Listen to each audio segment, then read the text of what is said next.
Hello students, welcome to future plus academy. So ഇന്ന് ഞാൻ വന്നിട്ടുള്ളത് നമ്മുടെ ക്വസ്റ്റ്യൻ സീരീസുമായിട്ട്. നിങ്ങളുടെ എക്സാം പ്രിപ്പറേഷൻ ഒക്കെ നല്ല രീതിയിൽ തന്നെ പോകുന്നു എന്ന് വിശ്വസിക്കുന്നു. സോ നമ്മുടെ ക്വസ്റ്റ്യൻ സീരീസിന്റെ സെക്കൻഡ് പാർട്ടുമായിട്ടാണ് ഞാൻ ഇന്ന് വന്നിട്ടുള്ളത്. ലാസ്റ്റ് പാർട്ടിൽ നമ്മൾ MCQ ടൈപ്പ് ക്വസ്റ്റ്യൻസ് ആയിരുന്നു ചെയ്ത് 10 MCQ ടൈപ്പ് ക്വസ്റ്റ്യൻസ്. സോ ഇന്ന് നമ്മൾ നമ്മുടെ ഷോർട്ട് ആൻസർ ക്വസ്റ്റ്യൻസ് എങ്ങനെയാണ് അവരുടെ മോഡൽ, ആ ക്വസ്റ്റ്യൻസിന്റെ മോഡൽ അതാണ് നിങ്ങളുടെ മുമ്പിൽ കാണിച്ചു തരാൻ പോകുന്നത്.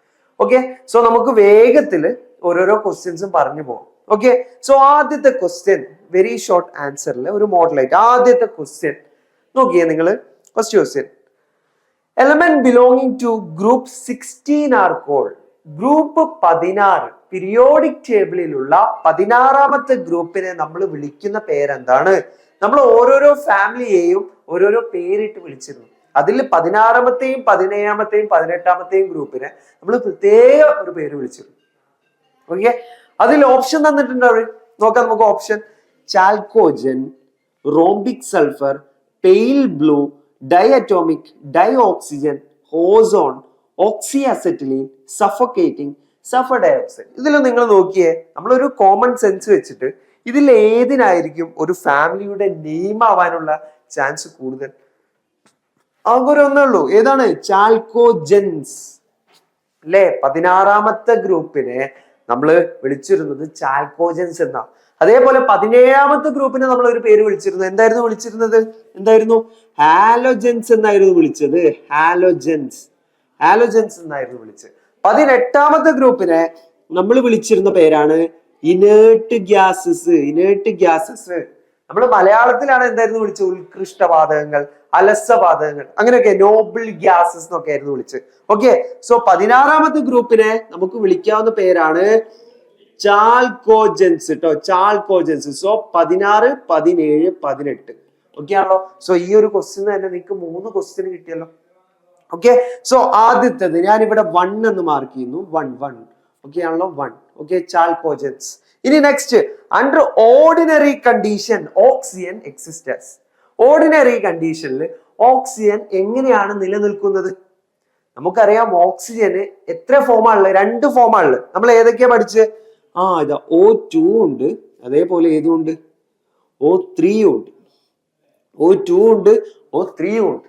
Okay, O2 that is diatomic state, O3 that is ozone എന്ന് നമ്മൾ വിളിച്ചത്. ഓസോൺ. അങ്ങനെയാണെങ്കിൽ നിങ്ങൾ പറഞ്ഞ അണ്ടർ ഓർഡിനറി കണ്ടീഷൻ ഇപ്പൊ നമുക്ക് ശ്വസിക്കാൻ പറ്റുന്നത് എന്തുകൊണ്ടാണ്? ഓക്സിജൻ ഉള്ളതുകൊണ്ടല്ലേ.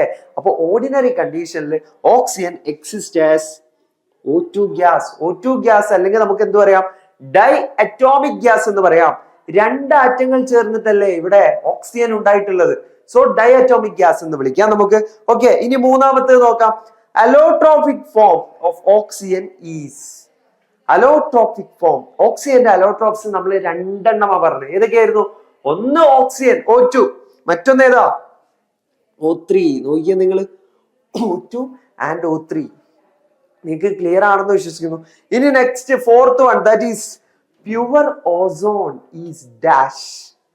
പ്യുവർ ഓസോൺ എന്ന് പറയുന്നത് ഇതില് നമുക്ക് നോക്കാം. ഇതിൽ നോക്കാം നമുക്ക്.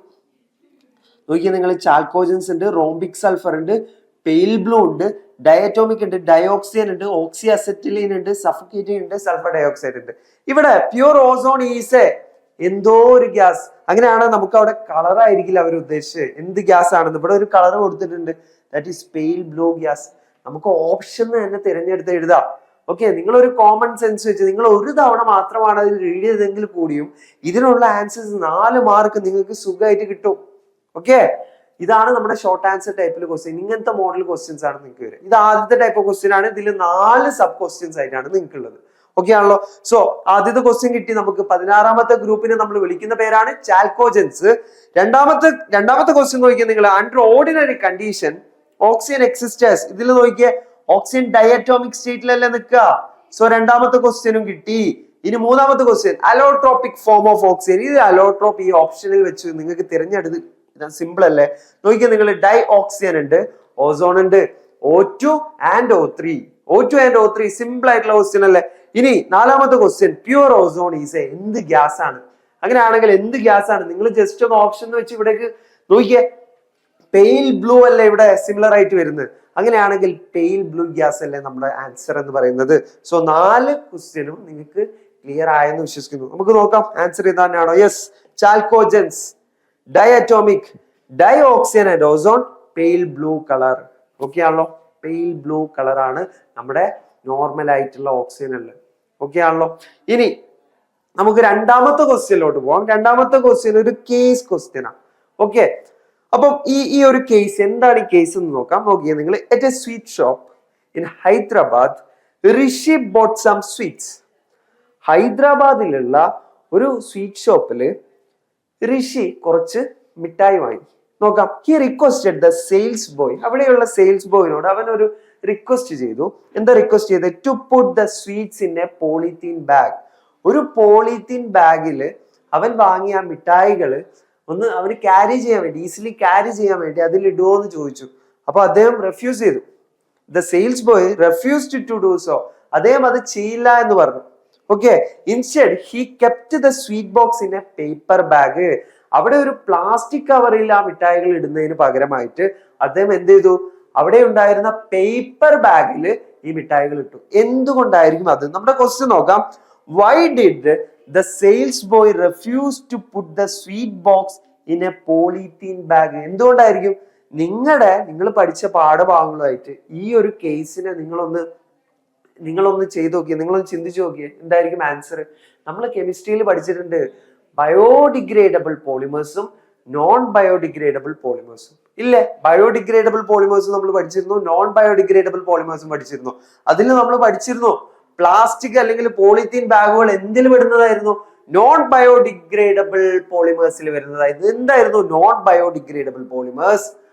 മണ്ണിൽ ലയിച്ചു ചേരുന്നവയാണ് നമ്മൾ ബയോഡിഗ്രേഡബിൾ പോളിമേഴ്സ് എന്ന് വിളിച്ചത്.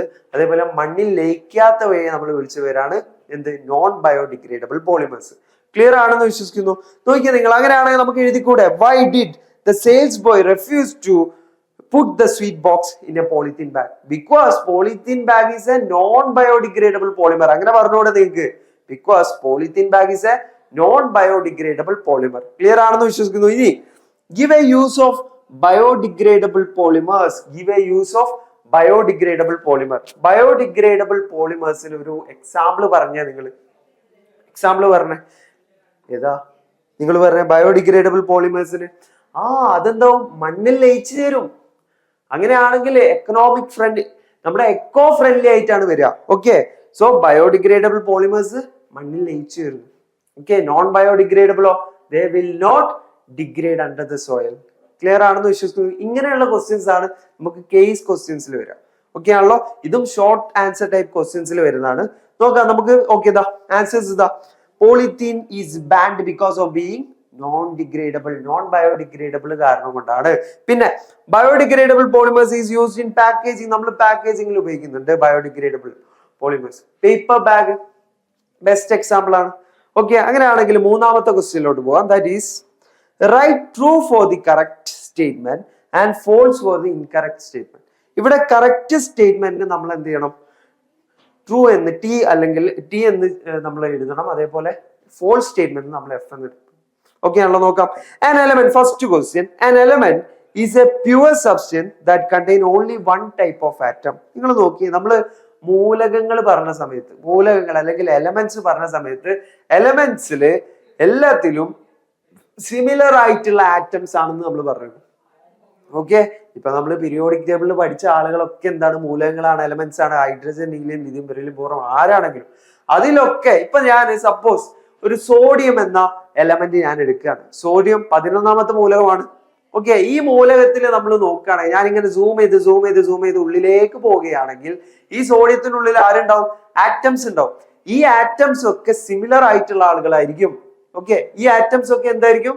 They will be similar. ഇവര് സിമിലർ ആയിട്ടുള്ള ആൾക്കാരായിരിക്കും. ഓക്കെ, അങ്ങനെയാണ് നമുക്ക് പറയാം. An element is A pure substance that contain only one type of atom. ഇത് ട്രൂ ആണോ ഫോൾസ് ആണോ? ഇത് എന്താണ്? ഇത് ട്രൂ ആണ്, അതിലൊരു ഡൗട്ടും ഇല്ല. ഓക്കെ ആണല്ലോ. എലമെന്റ് എന്ന് പറയുന്നത് അതിൽ ഒരു ടൈപ്പ് ഓഫ് ആറ്റംസ് മാത്രമാണ് ഉണ്ടാവുക. ഓക്കെ, ഇനി രണ്ടിൽ കൂടുതൽ അല്ലെങ്കിൽ ഒന്നിൽ കൂടുതൽ ആറ്റംസ് ആണെങ്കിൽ, ഇപ്പൊ 2 ആറ്റംസ് ഉണ്ട് എങ്കിൽ നമ്മൾ അതിനെ എലമെന്റ്സ് എന്ന് വിളിക്കോ? ഇല്ല, എലമെന്റ്സ് എന്ന് വിളിക്കില്ല. നമ്മൾ അവരെ വിളിക്കുക എന്താ? കോമ്പൗണ്ട് എന്നല്ലേ വിളിക്കുക, സംയുക്തം എന്നല്ലേ വിളിക്കുക. ഓക്കെ, ക്ലിയർ ആണെന്ന് വിശ്വസിക്കുന്നു. അപ്പൊ ഇവിടെ കൊടുത്തിരിക്കുന്ന സ്റ്റേറ്റ്മെന്റ് എന്താ? They are true. അങ്ങനെയാണെങ്കിൽ നമ്മൾ ട്രീ കൊടുത്തിരിക്കുന്നു. ഇനി pure gold is made up of 3 kind of atom. ശരിയാണോ? ഗോൾഡ് എന്ന് പറയുന്നത് നമ്മൾ ഗോൾഡിനെ എന്ത് വെച്ചാ നമ്മൾ ഇൻഡിക്കേറ്റ് ചെയ്യുക? AU വെച്ചിട്ടല്ല ഇൻഡിക്കേറ്റ് ചെയ്യുക. AU വെച്ചിട്ടാണ് നമ്മൾ ഗോൾഡിനെ ഇൻഡിക്കേറ്റ് ചെയ്യുക. AU എന്നത് 3 കൈൻഡ് ഓഫ് ആറ്റംസ് കൊണ്ട് ഉണ്ടാക്കിയതാണെന്നാണ് ഇവിടെ പറയുന്നത്. ശരിയാണോ? അല്ല, അത് വളരെ റോങ് ആയിട്ടുള്ള ഒരു ആൻസർ ആണ്. അപ്പൊ നമുക്ക് ഫോൾസ് എന്ന് കൊടുക്കാം. False, it is false. Okay ആണല്ലോ. ഇനി if a scientist breaks up a sample of substance she would find many of the same type of atom. നോക്കിയാ നിങ്ങൾ, if a scientist break up a sample of substance, she would find many of the same type of atoms. ശരിയാണോ? if a scientist break up a sample of a substance, ഒരു സബ്സ്റ്റൻസിനെ നമ്മൾ break ചെയ്യുകയാണെങ്കിൽ നമുക്ക് അതേപോലെയുള്ള same type of ആളുകളെ കിട്ടുമെന്നാ പറയുന്നത്. ശരിയല്ലേ? നമ്മളിപ്പോ ഒരു സബ്സ്റ്റൻസ് എടുക്കുകയാണെങ്കിൽ ഇപ്പൊ അതെന്തായിരിക്കും? ഒരു ഹോമോജീനിയസ് ആയിട്ടുള്ള മിക്സർ ആയിരിക്കില്ലേ? അങ്ങനെയാണ് നമുക്ക് സെയിം ടൈപ്പ് ഓഫ് ആയിട്ടുള്ള ആൾക്കാരല്ലേ കിട്ടുക ബ്രേക്ക് ചെയ്യുമ്പോൾ. ഓക്കെ, അതും കറക്റ്റ് ആണ്. അങ്ങനെയാണ് നോക്കിയ ഫസ്റ്റ് ട്രൂ ആണ്, ഇത് മാത്രം ഫോൾസ്, ലാസ്റ്റ് വണ്ണും ട്രൂ ആണ്. ഓക്കെ ആണല്ലോ, ഇതും ട്രൂ ആണ്. ക്ലിയർ ആണെന്ന് വിശ്വസിക്കുന്നു.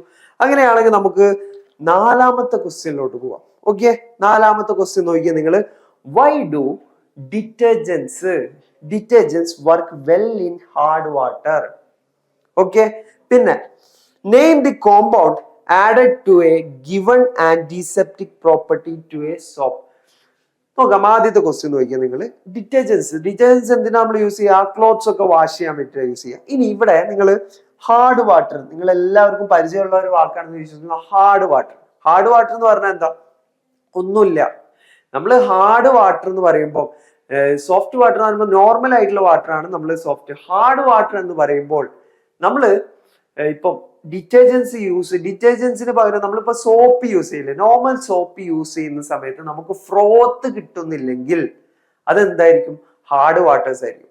ഹാർഡ് വാട്ടേഴ്സിൽ നമ്മൾ ഫ്രോത്ത് കിട്ടാൻ വേണ്ടിയിട്ട് നമ്മൾ ജനറലി ഡിറ്റർജൻസ് ഉപയോഗിക്കാം. ഓക്കെ ആണല്ലോ. സോ അതിന്റെ answer Nokia, detergents work very well in hard water. Detergents use ചെയ്യും നമ്മുടെ ഹാർഡ് വാട്ടറിൽ. ഓക്കെ, സോ ഹാർഡ് വാട്ടർ നല്ല രീതിയിൽ പ്രവർത്തിക്കും. Because they contain compound known as surfactants. അവരെ ഉള്ളിലെ സർഫാക്റ്റൻസ് ഉണ്ട്. അവരെന്തായിരിക്കും? ഹൈഡ്രോഫോബിക്കും ആയിരിക്കും, ഹൈഡ്രോഫിലിക്കും ആയിരിക്കും. ഹൈഡ്രോഫിലിക് എന്ന് പറഞ്ഞാൽ വാട്ടറിനെ അട്രാക്ട് ചെയ്യുന്ന ആൾക്കാരും, ഹൈഡ്രോഫോബിക് എന്ന് പറഞ്ഞാൽ വാട്ടറിനെ റിപ്പൽ ചെയ്യുന്ന ആൾക്കാരെന്നും. ഈ ഫിലിക് എന്ന് പറഞ്ഞാൽ എന്താണ്? അട്രാക്റ്റിംഗ് എന്നും, ഫോബിക് എന്നാൽ റിപ്പല്ലിംഗും ആണ്. നമ്മൾ കെമിസ്ട്രിയിൽ ഒരുപാട് ടേംസ് ഇങ്ങനെ വരുന്നുണ്ട്. ഓക്കെ, എന്തൊക്കെയാണ്? ഇപ്പൊ ന്യൂക്ലിയോഫിലിക്, ന്യൂക്ലിയോഫോബിക് ഒക്കെ നമ്മൾ പഠിച്ച ആൾക്കാരല്ലേ? അതിലുണ്ട് ഈ ഫിലിക്, ഫോബിക്. ഫിലിക് എന്ന് പറഞ്ഞാൽ അട്രാക്ട് ചെയ്യും, ഫോബിക് എന്ന് പറഞ്ഞാൽ റിപ്പൽ ചെയ്യും. Okay, properties. These surfactants help to emulsify the oil and remove dirt from the surfaces. Okay, ഇതെന്ത് ചെയ്യും? നമ്മുടെ ക്ലോത്ത്സിലുള്ള ഡേർട്ടിനൊക്കെ റിമൂവ് ചെയ്യാൻ വേണ്ടി, വാഷ് ചെയ്യുമ്പോൾ ഈ ക്ലോത്ത്സിലുള്ള ഡേർട്ടിനൊക്കെ റിമൂവ് ചെയ്യാൻ വേണ്ടി നമ്മളെ വളരെയധികം സഹായിക്കും. ഓക്കെ ആണല്ലോ. ഇനി നിങ്ങൾ നോക്കിയേ, name the compound added to give antiseptic property to soap. Antiseptic എന്ന് പറയുമ്പോൾ എന്താ? ഇപ്പൊ ബാക്ടീരിയ പോലുള്ള പാത്തജൻസ് ഒക്കെ ഉണ്ടെങ്കിൽ അതിനൊക്കെ നമ്മൾ ഡിസ്ട്രോയ് ചെയ്യാൻ വേണ്ടിയിട്ടാണ് ആന്റിസെപ്റ്റിക് പ്രോപ്പർട്ടി. ഓക്കെ, അത് പ്രധാനമായിട്ടും അതിനു വേണ്ടിയിട്ട് നമ്മൾ ഉപയോഗിക്കുന്ന ഒരു കോമ്പൗണ്ട് ഉണ്ട്, ഒരു സംയുക്തം ഉണ്ട്, നിങ്ങൾക്ക് പഠിക്കാണ്ട്. That is ട്രിക്ലോസൻ. ഓക്കെ ആണല്ലോ. ട്രിക്ലോസൻ അല്ലെങ്കിൽ ട്രിക്ലോ കാർബൺ എന്ന് പറയും. ഓക്കെ, ട്രിക്ലോസൻ അല്ലെങ്കിൽ ട്രിക്ലോ കാർബൺ ആണ് നമ്മൾ ഉപയോഗിക്കുന്ന കോമ്പൗണ്ട് എന്ന് പറയുന്നത്. ഓക്കെ ആണല്ലോ. So next question, that is define freezing point and boiling point. Freezing പോയിന്റും ബോയിലിംഗ് പോയിന്റും നിങ്ങൾ നോക്കിയേ, നമ്മള് വാട്ടറിന്റെ ബോയിലിംഗ് പോയിന്റ് ആയിട്ട് പറയുന്നത് എത്രയാ? 100 ഡിഗ്രി സെൽഷ്യസാ. അതേപോലെ ഫ്രീസിംഗ് പോയിന്റ് ആയിട്ട് പറയുന്നത് 0 ഡിഗ്രി സെൽഷ്യസാ. എന്താണ് 100 ഡിഗ്രി സെൽഷ്യസും 0 ഡിഗ്രി സെൽഷ്യസും നമ്മൾ ഫ്രീസിംഗ് ബോയിലിംഗ് പോയിന്റ് ആയിട്ട് പറയാനുള്ള റീസൺ? ബോയിലിംഗ് പോയിന്റ് എന്ന് പറയുമ്പോൾ നമ്മൾ തിളനില എന്ന് പറയും. ഓക്കെ, തിളനില എന്ന് പറഞ്ഞാൽ ഏതോ ഒരു ഡിഗ്രി ടെമ്പറേച്ചർ എത്തുമ്പോൾ, സെൽഷ്യസിൽ എടുക്കുമ്പോഴാണ് നമ്മൾ പറയുന്നത്. ഏതോ ഒരു ഡിഗ്രി സെൽഷ്യസിൽ നമ്മൾ ചൂടാക്കുമ്പോൾ വെള്ളം എന്ത് ചെയ്യും? ബോയിൽ ചെയ്യാൻ തുടങ്ങും, തിളയ്ക്കാൻ തുടങ്ങും. ഈ ഒരു ടെമ്പറേച്ചറിനെ നമ്മൾ വിളിക്കുന്ന പേരാണ് ബോയിലിംഗ് പോയിന്റ് എന്ന് പറയുന്നത്. ഓക്കെ ആണല്ലോ. So the temperature at which liquid boils at a normal atmospheric pressure is its boiling point. അതിനെയാണ് നമ്മൾ ബോയിലിംഗ് പോയിന്റ് എന്ന് വിളിക്കുന്നത്. ഇനി the boiling point of water is 100 degree Celsius. നമ്മൾ 100 ഡിഗ്രി സെൽഷ്യസ് ആയിട്ടാണ് നമ്മൾ ഓൾറെഡി പറഞ്ഞു. ഇനി ഫ്രീസിംഗ് പോയിന്റ് ഓഫ് ലിക്വിഡ് എന്താ? It is a temperature at which it freezes to solid. നമ്മുടെ സാധാ ഇപ്പൊ നമ്മൾ വെള്ളം വാട്ടർ നമ്മൾ ഫ്രീസ് ചെയ്താൽ അതൊരു സോളിഡ് ആയി മാറൂലേ? ആ ഒരു ഡിഗ്രി ടെമ്പറേച്ചറിനെയാണ് നമ്മൾ എന്ത് ഫ്രീസിംഗ് പോയിന്റ് എന്ന് പറയുന്നത്. Normal atmospheric pressure. ഇവിടെ ഒരു കണ്ടീഷൻ അവർ പറഞ്ഞിട്ട് എന്താ? നോർമൽ അറ്റ്മോസ്ഫിയറിക് പ്രഷറിലായിരിക്കണം. ഓക്കെ ആണോ? ക്ലിയർ ആണെന്ന് വിശ്വസിക്കുന്നു. സോ ബോയിലിംഗ് പോയിന്റ് എന്ന് പറയുമ്പോൾ ബോയിൽ ചെയ്യുന്ന എത്ര ഡിഗ്രി ടെമ്പറേച്ചറിലാണ്. ഇനി ഫ്രീസിംഗ് പോയിന്റ് സിമ്പിൾ, ഫ്രീസ് ചെയ്തിട്ട് അത് എന്തായി മാറണം? അത് സോളിഡ് ആയി മാറണം. അത് എത്ര ഡിഗ്രി ടെമ്പറേച്ചറിലാണ്? അതിനെയാണ് നമ്മൾ എന്തെന്ന് പറയുന്നത്? ഫ്രീസിംഗ് പോയിന്റ് എന്ന് പറയുന്നത്. സോ ബോയിലിംഗ് പോയിന്റും ഫ്രീസിംഗ് പോയിന്റും ഈസി ആയിട്ട് എഴുതാൻ പറ്റില്ലേ? കാര്യം മനസ്സിലാക്കിയാലേ നമുക്ക് തന്നെ എഴുതാൻ പറ്റും. ഓക്കെ, ഇനി 6th ക്വസ്റ്റ്യൻ നോക്കിയാൽ നിങ്ങൾ, ഇത് പി ബ്ലോക്ക് എന്ന ചാപ്റ്റർ എന്നുള്ള ഒരു ക്വസ്റ്റ്യൻ ആണ്. പി ബ്ലോക്ക് വലിയൊരു ചാപ്റ്റർ ആണ്. നമ്മൾ ആദ്യം പറഞ്ഞ ക്വസ്റ്റ്യനും പി ബ്ലോക്ക് എന്നായിരുന്നു. ഓക്കെ, സോ നോക്കിയാൽ നിങ്ങൾ complete the following by given option. P block നിങ്ങൾക്ക് കഴിയുന്നു ഇങ്ങനെ വൺ വേർഡ് ആയിട്ടുള്ള ക്വസ്റ്റ്യൻസ് ആയിരിക്കും മിക്കവാറും ഉണ്ടാവുക. ഓക്കെ, അവിടെ നിങ്ങൾക്ക് ഓപ്ഷൻ ഉണ്ടാവും, അപ്പൊ നിങ്ങൾക്ക് സുഖമാണ്. Okay, first question, due to dash nitrogen does not form pentahalide. Nitrogen ഒരിക്കലും പെന്റാഹാലൈഡുകൾ ഫോം ചെയ്യില്ല. എന്തുകൊണ്ടാണ്?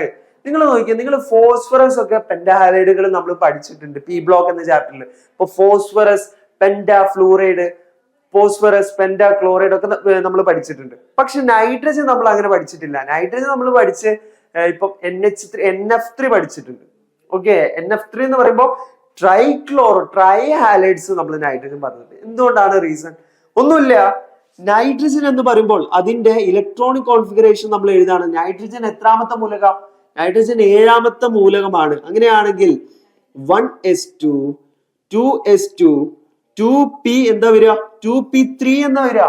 നിങ്ങൾ നോക്കിയാൽ അവിടെ എസ് ബ്ലോക്കും ഉണ്ട്, പി ബ്ലോക്കും ഉണ്ട്. ഡി ബ്ലോക്ക് ഉണ്ടോ? ഇല്ല. ഡി ബ്ലോക്ക് ഇല്ലാത്തത് കൊണ്ട് തന്നെ അവിടെ അവർക്ക് പെന്റാഹാലൈഡുകൾ ഫോം ചെയ്യാൻ വളരെയധികം ബുദ്ധിമുട്ടായിരിക്കും. ഓക്കെ ആണല്ലോ? അങ്ങനെയാണ്. നോക്കിയോ, ആബ്സെൻസ് ഓഫ് ഡി ഓർബിറ്റൽ നമ്മുടെ ഓപ്ഷനിൽ ഉണ്ടോ? അത് ആബ്സെൻസ് ഓഫ് ഡി ഓർബിറ്റൽ ഉണ്ട്. ഇതാ ഫസ്റ്റ് ഓപ്ഷൻ തന്നെ. That is the right answer. ഇതാണ് നമ്മുടെ ആൻസർ എന്ന് പറയുന്നത്. ഓക്കെ, നെക്സ്റ്റ് ക്വസ്റ്റ്യൻ നോക്കാം. ഇൻ ഗ്യാഷ്യസ് സ്റ്റേറ്റ്, ഇത് തിയറിയാണ്. ഇത് നിങ്ങളെ മെറ്റീരിയലിലുള്ള അതേ സെയിം ലൈനാണ്. In gaseous state nitric oxide is dash, but in liquid state it is dash. Gaseous സ്റ്റേറ്റിൽ നൈട്രിക് ഓക്സൈഡ് എന്ന് പറയുന്നത് എന്തായിരിക്കും? ഓപ്ഷനിൽ വെച്ച് നോക്കണം. ഓപ്ഷനിൽ വെച്ചിട്ട് ഇങ്ങനെ എന്തോ ആയിരിക്കും, പക്ഷേ ലിക്വിഡ് സ്റ്റേറ്റിൽ മറ്റൊന്നായിരിക്കും. അങ്ങനെയാണെങ്കിൽ ഇവിടെ വരുന്നത് ഏതാ സിമിലർ ആയിട്ട് വരുന്നത്? Paramagnetic, diamagnetic. ഓക്കെ, ഇവിടെ നമുക്കറിയാം ഗ്യാഷ്യസ് സ്റ്റേറ്റില് ഇവൻ പാരാമാഗ്നറ്റിക് ആയിരിക്കും, ലിക്വിഡ് സ്റ്റേറ്റിൽ ഡയമാഗ്നറ്റിക് ആയിരിക്കും. അത് നിങ്ങൾ ഒരു കോഡ് വെച്ച് പഠിച്ചാൽ മതി. GPLD ഇങ്ങനെ പഠിച്ചാൽ മതി നിങ്ങൾ. GP എന്ന് പറഞ്ഞാൽ ഗ്യാഷ്യസ് സ്റ്റേറ്റില് അവൻ പാരാമാഗ്നറ്റിക് ആയിരിക്കും, ലിക്വിഡ് സ്റ്റേറ്റിൽ അവൻ ഡയമാഗ്നറ്റിക് ആയിരിക്കും. എന്താണ് പാരാമാഗ്നറ്റിക് ഡയമാഗ്നറ്റിക് പറഞ്ഞു തരേണ്ടതില്ലല്ലോ. പാരാമാഗ്നറ്റിക് എന്ന് പറയുമ്പോൾ there will be unpaired number of electron. Okay, ഇവിടെ എന്ന് പറയുമ്പോൾ എന്തായിരിക്കും? Fully paid. Okay, fully paid ആയിരിക്കും. അൺപെയ്ഡ് ഇലക്ട്രോൺസ് ഉണ്ടായിരിക്കില്ല. ഓക്കെ, അൺപെയ്ഡ് എന്ന് പറഞ്ഞാൽ എന്താ? ഇലക്ട്രോൺസ് 2 ഇലക്ട്രോൺ ഉണ്ടാവും ഒരു ഓർബിറ്റലിന്. അങ്ങനെയാണെങ്കിൽ നമ്മൾ ഫുള്ളി പെയ്ഡ്. ഒരു ഇലക്ട്രോണിന്റെ കുറവുണ്ടെങ്കിൽ നമ്മൾ എന്ത് പറയും? ഓർബിറ്റലിൽ ഒരു ഇലക്ട്രോണിന്റെ കുറവുണ്ടെങ്കിൽ നമ്മൾ പറയും ഇറ്റ് ഈസ് പാരാമാഗ്നറ്റിക്. അത് പാരയായിരിക്കും. അങ്ങനെ ഓർത്താൽ നിങ്ങൾ, അത് പാരാമാഗ്നറ്റിക് ആണ്. ഓക്കെ ആണല്ലോ? ഇനി തേർഡ് ക്വസ്റ്റ്യൻ നോക്കിയാൽ നിങ്ങൾ, dash is formed on dehydration of HNO3 by P4O10. എന്തോ ഒരു കോമ്പൗണ്ട് ഫോം ചെയ്യുന്നുണ്ട് by dehydration of HNO3 by P4O10. HNO3യെ നമ്മൾ ഡീഹൈഡ്രേഷൻ എന്ന് പറഞ്ഞാൽ എന്താ? വാട്ടറിനെ റിമൂവ് ചെയ്യല്ലേ? വാട്ടറിനെ റിമൂവ് ചെയ്താൽ നിങ്ങൾ നോക്കിയാൽ ഇവിടെ HNO3 ആണെങ്കിൽ ഇവിടെ നൈട്രജൻ ഉള്ള ഒരു കോമ്പൗണ്ട് ആയിരിക്കും. ഇവൻ നൈട്രജൻ ഇല്ലാത്തൊരു കോമ്പൗണ്ട്, ഇവൻ നൈട്രജൻ ഉള്ള ഒരു കോമ്പൗണ്ട് അല്ലേ? അങ്ങനെയാണെങ്കിൽ N2O5 അല്ലേ? സിമ്പിൾ ആയിട്ട് നിങ്ങൾക്ക് ഓപ്ഷൻ എടുത്ത് എഴുതാം. ഓക്കെ, സിമ്പിൾ അല്ലേ? That is N2O5. നിങ്ങൾ ജസ്റ്റ് നിങ്ങൾ ആ ഒരു കോമൺ സെൻസ് വെച്ച് ചിന്തിച്ച് നോക്കിയാൽ മതി. ഓക്കെ, സോ N2O5 നമുക്ക് ഉത്തരം കിട്ടിയിരിക്കുന്നു. ഇനി last one, H3PO3 is A dash acid. എന്ത് ആസിഡ് ആണ് H3PO3? H3PO3 എന്ന് പറയുന്നത് എന്ത് ആസിഡ് ആണ്? ഇവിടെ ഓപ്ഷനിൽ നമ്മൾ ആസിഡിന്റെ ബേസിസിറ്റി എങ്ങനെയാ നമ്മൾ പറയാ? മൂന്ന് ടൈപ്പാണ് പറയാ. ഏതാ?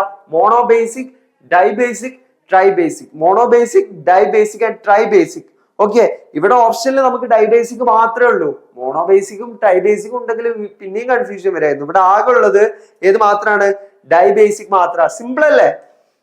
Okay, so dibasic is the right answer. Okay, dibasic എന്ന് പറയുമ്പോൾ എന്താ?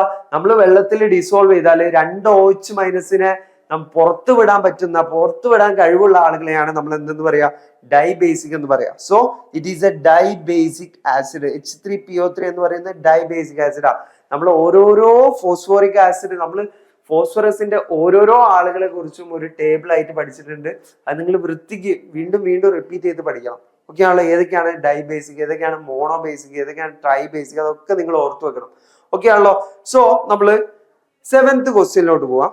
7th ക്വസ്റ്റ്യൻ നോക്കിയാൽ, what is the effect of adding a catalyst on? First question activation energy, second question Gibbs energy. Okay, first question activation എനർജിയിൽ എന്ത് change ഉണ്ടാവും? രണ്ടാമത്തേൽ Gibbs എനർജിയിൽ എന്ത് change ഉണ്ടാവും? നമ്മൾ കാറ്റലിസ്റ്റ് എന്ന് പറഞ്ഞാൽ എന്താ? catalyst something which can alter the rate of a chemical reaction. ഒരു രാസപ്രവർത്തനത്തിന്റെ വേഗത കൂട്ടാനോ കുറയ്ക്കാനോ കഴിവുള്ള പദാർത്ഥങ്ങളെയാണ് നമ്മൾ എന്തെന്ന് വിളിക്കുക? കാറ്റലിസ്റ്റുകൾ എന്ന് വിളിക്കുക. കാറ്റലിസ്റ്റ് എങ്ങനെയാണ് ഒരു കെമിക്കൽ റിയാക്ഷന്റെ വേഗത കൂട്ടുകയും കുറയ്ക്കുകയും ചെയ്യുന്നത്? ആക്ടിവേഷൻ എനർജിയിൽ ഇൻവോൾവ് ചെയ്തിട്ട് ആക്ടിവേഷൻ എനർജി കുറച്ചിട്ട് സ്പീഡ് കൂട്ടുന്നു. ഓക്കെ, അപ്പൊ എന്ത് ചെയ്യുന്നു? എഫക്റ്റ് ചോദിക്കുന്ന effect. What will be the effect on activation energy? On adding a catalyst in a reaction, the activation energy കുറയുന്നു and the rate of reaction is fast and simple. ഇത് ഉറപ്പായിട്ടും എന്തെങ്കിലും ഒരു രീതിയിൽ നിങ്ങൾക്ക് പരീക്ഷ ചോദിച്ചിരിക്കും. ഓക്കെ ആണല്ലോ? അപ്പൊ നിങ്ങൾ പറയണം, കാറ്റലിസ്റ്റ് ആക്ടിവേഷൻ എനർജി കുറയ്ക്കുന്നു, എന്നിട്ട് എന്ത് കൂട്ടുന്നു? സ്പീഡ് കൂട്ടുന്നു. ക്ലിയർ ആണെന്ന് വിശ്വസിക്കുന്നു. ആക്ടിവേഷൻ എനർജി കുറയ്ക്കുന്നു, റേറ്റ് കൂട്ടുന്നു. ക്ലിയർ ആണെന്ന് വിശ്വസിക്കുന്നു. ഇനി നെക്സ്റ്റ് നമുക്ക് 7th ക്വസ്റ്റ്യനിലോട്ട് പോവാം. 7th ക്വസ്റ്റ്യൻ എന്താണ് പറയുന്നത്? What is the effect of adding a catalyst on activation energy and Gibbs energy? 2 കേസിലും നമുക്ക് ശ്രദ്ധിക്കണം. സോ ആദ്യത്തെ കേസിൽ അവർ ചോദിക്കുന്നത് ആക്ടിവേഷൻ എനർജിയിലുള്ള വ്യത്യാസം എന്തായിരിക്കും? നിങ്ങൾ പറഞ്ഞ കാറ്റലിസ്റ്റ് എന്ന് പറഞ്ഞാൽ എന്താണ്? കാറ്റലിസ്റ്റ് എന്ന് പറഞ്ഞാൽ ഒരു കെമിക്കൽ റിയാക്ഷനിന്റെ റേറ്റിൽ വ്യതിയാനം ഉണ്ടാക്കാൻ സാധിക്കുന്ന ആളുകളാണ്. റേറ്റിൽ എങ്ങനെയൊക്കെ വ്യതിയാനം ഉണ്ടാക്കാം? വേണമെങ്കിൽ കൂട്ടാം, അല്ലെങ്കിൽ കുറയ്ക്കാം. വേഗത കൂട്ടാം, വേഗത കുറയ്ക്കാം. ഓക്കെ, ഈ വേഗത കൂട്ടുന്നു വേഗത കുറയ്ക്കുന്നു എങ്ങനെയാ? ആക്ടിവേഷൻ എനർജിയിൽ വ്യതിയാനം ഉണ്ടാക്കിയിട്ടാ. ആക്ടിവേഷൻ എനർജി ലെവൽ എന്താക്കും? ആക്ടിവേഷൻ എനർജി കുറയ്ക്കും വേഗത കൂട്ടാൻ. ഓക്കെ, ആക്ടിവേഷൻ എനർജി കുറച്ചിട്ടാണ് ആ ഒരു കെമിക്കൽ റിയാക്ഷന്റെ വേഗത കൂട്ടുന്നത്. ആര്? കാറ്റലിസ്റ്റ്. ഓക്കെ, സോ ആക്ടിവേഷൻ എനർജിയിൽ ഇവിടെ ഇൻവോൾവ്മെന്റ് ഇല്ലേ? ഓക്കെ, അപ്പൊ ആദ്യത്തെ ആൻസർ നിങ്ങൾക്ക് കിട്ടിയെന്ന് വിശ്വസിക്കുന്നു. ഇനി രണ്ടാമത്തെ ഗിബ്സ് എനർജിയിലുള്ള ചേഞ്ച് എന്താണ്? What will be the effect of Gibbs energy? Gibbs എനർജിയിൽ യാതൊരുവിധ വ്യത്യാസവും സംഭവിക്കില്ല. ഓക്കെ, അപ്പം ബിയും എയും ക്ലിയർ ആയെന്ന് വിശ്വസിക്കുന്നു. സോ ആദ്യത്തെ നമുക്ക് നോക്കാം. On adding catalyst in a reaction, the activation energy reduces, കുറയുന്നു, and the rate of a reaction is fastened. അവിടെ റേറ്റ് എന്ത് ചെയ്യുന്നു? സ്പീഡ് അപ്പ് ആവുന്നു. ഓക്കെ, ഇനി a catalyst does not alter Gibbs energy. ഇവിടെ കാറ്റലിസ്റ്റ് ഗിബ്സ് എനർജിയിൽ യാതൊരുവിധ വ്യത്യാസവും കാണിക്കില്ല of a reaction. ക്ലിയർ ആണെന്ന് വിശ്വസിക്കുന്നു. സോ നമുക്ക് 8th ക്വസ്റ്റ്യനിലോട്ട് പോവാം. 8th ക്വസ്റ്റ്യൻ എന്താ പറയുന്നത്? which of the following will increase the internal energy? internal energy എങ്ങനെയാ കൂടുക? ഓക്കെ, ഇന്റേണൽ എനർജി എങ്ങനെയാ കൂടുക? ഒരു സിസ്റ്റത്തിന്റെ ഇന്റേണൽ എനർജി കൂട്ടണമെങ്കിൽ നമ്മൾ അവിടെ എന്ത് കൊടുക്കണം?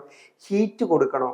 ഓക്കെ, നമ്മൾ എപ്പോഴും തെർമോഡൈനാമിക്സ് പഠിപ്പിക്കുന്ന സമയത്ത് പറയുന്ന കാര്യ ഫസ്റ്റ് ക്വസ്റ്റ്യൻ എന്തായിരിക്കും? ഈ ഒരു ക്വസ്റ്റ്യൻ നിങ്ങൾക്ക് ഷുവർ ആയിട്ടുണ്ടായിരിക്കും. ഓക്കെ, ഇനി work done by the system ആണോ? അല്ല, heat given to a system ആണ്. ഓക്കെ, നമുക്ക് നോക്കാം. The correct option is A. Okay, heat given to a system will increase the internal energy of the system. Internal energy എന്ന് പറയുമ്പോൾ എന്താണ്? That is delta U ആണ്, change in internal energy. Okay, so explanation: when we give heat to the system, energy will increase. Heat നമ്മൾ കൊടുക്കുന്ന സമയത്ത് അവിടെ എന്ത് കൂടുന്നു? എനർജി കൂടുന്നു. ക്ലിയർ ആണെന്ന് വിശ്വസിക്കുന്നു. ഇനി നമുക്ക് 9ാമത്തെ ക്വസ്റ്റ്യനിലോട്ട് പോവാം. 9ാമത്തെ ക്വസ്റ്റ്യൻ എന്താ? Comment on the bond energies of 4CH bond in CH4. CH4ലെ 4 CH ബോണ്ടിന്റെയും എനർജി നമ്മളോട് ഡിസ്കസ് ചെയ്യാനാണ് പറഞ്ഞത്. നിങ്ങൾ നോക്കിയേ, the bond energy of 4CH bond in methane are identical അല്ലേ? നിങ്ങൾ നോക്കിയേ, നമ്മുടെ കാർബൺ ആറ്റത്തിന്റെ വാലൻസി എന്ന് പറയുന്ന 4. അങ്ങനെയാണ് 4 കാലുകൾ, 1 2 3 4 4 കാലുകളാണ്. ആ 4 കാലുകളിലായിട്ട് ഒരേപോലെ ആര് വരുന്നു? ഹൈഡ്രജൻ വരുന്നു. ഇപ്പോൾ ഇദ്ദേഹത്തെ നമുക്ക് വിളിക്കാവുന്ന പേരാണ് CH4 എന്നുള്ളത്. CH4 എന്ന് നമുക്ക് വിളിക്കാൻ വയ്യ. ഓക്കെ, 4 കാലിലും ആരുണ്ട്? ഈക്വൽ ആയിട്ട് ഹൈഡ്രജൻ ഉണ്ട്, 4 ഹൈഡ്രജൻ ഉണ്ട്. അങ്ങനെ ആകുമ്പോഴാണ് നമ്മൾ ഇവരെ എന്തെന്ന് വിളിക്കുന്നത്? മീഥെയ്ൻ എന്ന് വിളിക്കുന്നത്, CH4 എന്ന് വിളിക്കുന്നത്. ഓക്കെ, ഇവിടെ നോക്കി, ഇവർ ഐഡന്റിക്കലാ. എന്തുകൊണ്ടാണ്? Because 4 hydrogen atom are bonded to the same carbon atom. ഒരേ കാർബൺ ആറ്റത്തിലേക്കല്ല ഇവരെല്ലാവരും പോയി ബൈൻഡ് ചെയ്ത്. ഇവരിലേക്കല്ല എല്ലാവരും പോയി ബൈൻഡ് ചെയ്യുന്നത്. ഈ ഹൈഡ്രജൻ ആണെങ്കിലും ഈ ഹൈഡ്രജൻ ആണെങ്കിലും ഈ ഹൈഡ്രജൻ ആണെങ്കിലും ഈ ഹൈഡ്രജൻ ആണെങ്കിലും നോക്കിയാൽ are bonded to the same carbon atom in an identical manner. അവരെല്ലാവരും സിമിലർ ആയിട്ടല്ലേ ഹൈഡ്രജൻ അവിടെ ഉള്ളത് അല്ലെ? 4 ഹൈഡ്രജനും.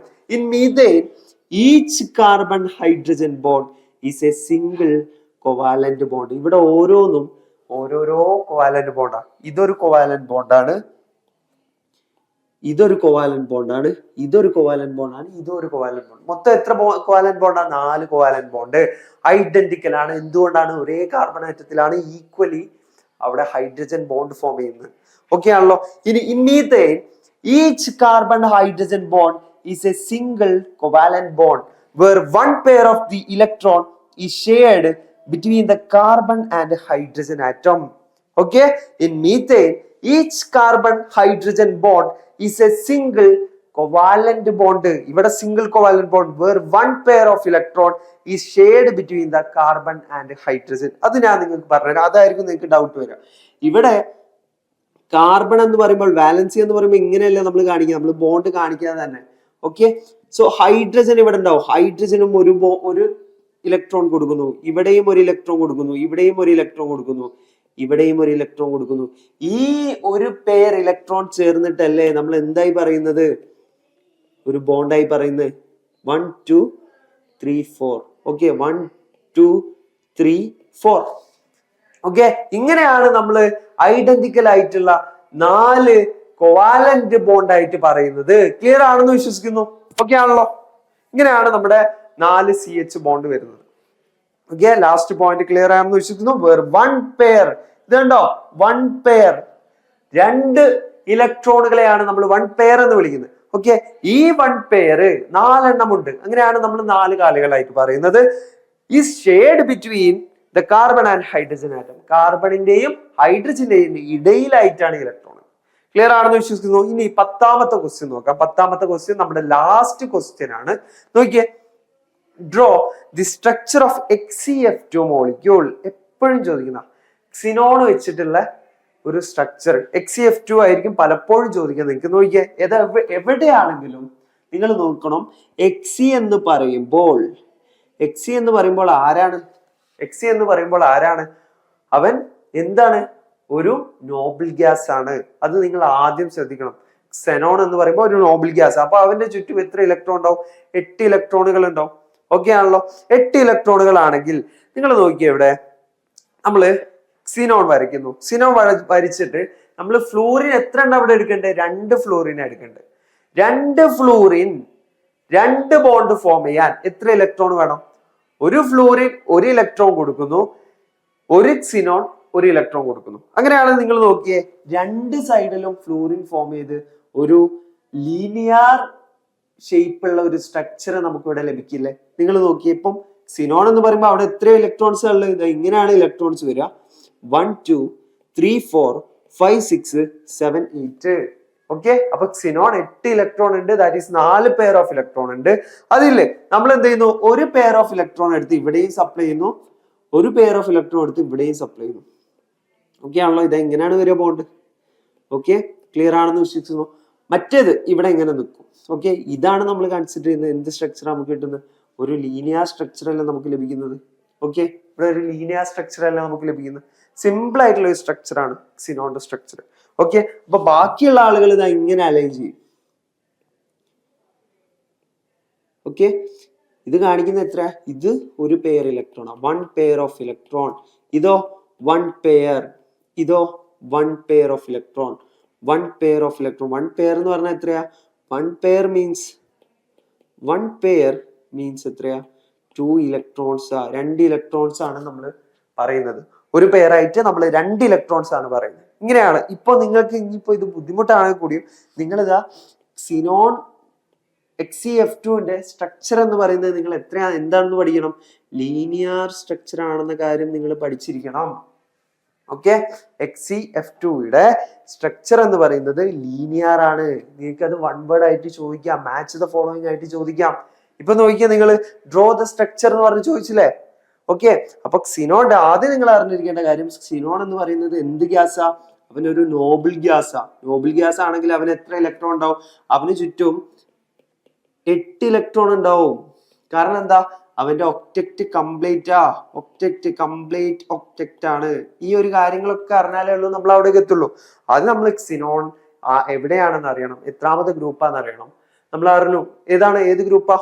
Noble gas ഫാമിലിയാ. അങ്ങനെയാണെങ്കിൽ അവന് ചുറ്റും എത്ര ഇലക്ട്രോൺ ഉണ്ടെന്ന് അറിയണം, 8 ഇലക്ട്രോൺ ഉണ്ടെന്ന് അറിയണം. ഇനി XeF2ല് Xe അല്ലാതെ വേറെ ആരുണ്ട്? ഫ്ലൂറിൻ ഉണ്ട്. ഫ്ലൂറിന്റെ നമ്മൾ സ്ട്രക്ചർ വരയ്ക്കണം. ഓക്കെ, അപ്പൊ ഫ്ലൂറിൻ ഒരു ഇലക്ട്രോൺ കൊടുക്കുന്നു. ഓക്കെ, അപ്പൊ ഒരു ഇലക്ട്രോൺ കൊടുത്തു, ഇവനും ഒരു ഇലക്ട്രോൺ കൊടുക്കുന്നു. ഫ്ലൂറിൻ എന്ന് പറയുമ്പോൾ എത്രാമത്തേതാ? 17ാമത്തെ ഗ്രൂപ്പിലുള്ള ആളുകളാ. അവന്റെ ഔട്ടർ മോസ്റ്റിൽ എത്ര ഇലക്ട്രോൺ ആയിട്ട് ഉണ്ടാവുക? 7 ഇലക്ട്രോൺ ആയിട്ട് ഉണ്ടാവുക. അപ്പൊ ഒരു ഇലക്ട്രോൺ കിട്ടിയാൽ അവന്റെ ഒക്ടക്റ്റ് കംപ്ലീറ്റ് ആവും. ആ ഒരു ഇലക്ട്രോൺ ക്സിനോൺ കൊടുക്കും. അപ്പൊ 2 ഫ്ലൂറിൻ ഉള്ളതുകൊണ്ട് തന്നെ ഒരു ഫ്ലൂറിൻ ഈ ഭാഗത്തും ഒരു ഫ്ലൂറിൻ ഇവിടെയും ഒരു ലീനിയർ സ്ട്രക്ചർ ആയിരിക്കും ഫോം ചെയ്യുക. മറ്റേത് എങ്ങനെ ഫോം ചെയ്യും? ബാക്കിയുള്ള ഇലക്ട്രോൺസുകൾ ഇതാ ഇങ്ങനെ അലൈൻ ചെയ്യും. ഓക്കെ, ഇത് ഓരോന്നും എത്ര ഇലക്ട്രോണാ? 2 ഇലക്ട്രോണാ. 1 പെയർ ഓഫ് ഇലക്ട്രോൺ. ഇങ്ങനെയാണ് ക്സിനോണിന്റെ സ്ട്രക്ചർ, XeF2ന്റെ സ്ട്രക്ചർ. ഇങ്ങനെ XeF4 ഉണ്ട്, XeF6 ഉണ്ട്. അതിന്റെ സ്ട്രക്ചർ ഒക്കെ നിങ്ങൾ പഠിച്ചിരിക്കണം. ഓക്കെ, സോ ഇപ്പം ഈ ഒരു ക്വസ്റ്റ്യനിലൂടെ നിങ്ങൾക്ക് എന്ത് കിട്ടി?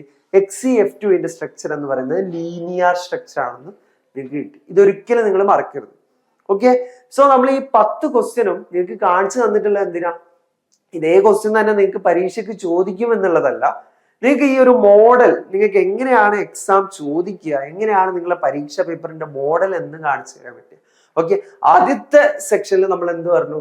MCQ ടൈപ്പ് ക്വസ്റ്റ്യൻ എങ്ങനെയാ, 10 MCQ ടൈപ്പ് ക്വസ്റ്റ്യൻ എങ്ങനെയാ വരാന്ന് നിങ്ങൾക്ക് പറഞ്ഞു.